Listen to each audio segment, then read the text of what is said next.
মাত্র 5 মাস হয়েছে সরকার, ইতিমধ্যে বিভিন্ন রকম কথাবার্তা সমস্যা হচ্ছে, এগুলো থাকবে। রাজনীতি মানেই তো আপনার কথা হবে। আর বাংলাদেশের আমরা আমাদের চারিত্রিক বৈশিষ্ট্যতে অনেক অনেক বেশি কথা বলি, ওইগুলোর থেকে নিয়েই কিন্তু আমাদেরকে সামনের দিকে এগোতে হবে।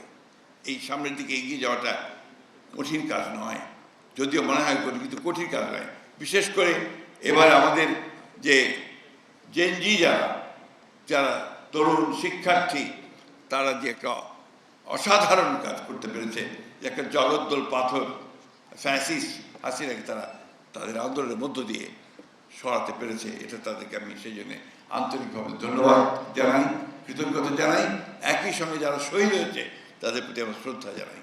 17 বছর ধরে আমরা এই আন্দোলন করেছি, আমি নিজে এই আন্দোলনের শরিক ছিলাম সবসময়। মহাদেবন ছিল, আমাদের গুম হয়েছে আনিসুর, আমাদের তুলি সে দীর্ঘ আন্দোলন করেছে সেই গুম হয়ে যাওয়া পরিবারগুলোকে সঙ্গে নিয়ে। অনেক কষ্ট, অনেক ত্যাগ তিতিক্ষা গেছে, এখন একটা সুযোগ এসছে। আমি যেটাকে সবসময় বলি, একটা অপরচুনিটি আসছে। এই সুযোগ থেকে আমরা নেই, এটাকে আমরা যেন হেলায় নষ্ট না করি, এটাকে যেন আবার একটা অন্ধকারের মধ্যে ঠেলে না দিই, বরঞ্চ আলোর দিকে ঠেলে নিয়ে যাই। আমরা সবাই কাজ করে আমাদের কাজগুলো সামনের দিকে এগিয়ে যেতে পারি।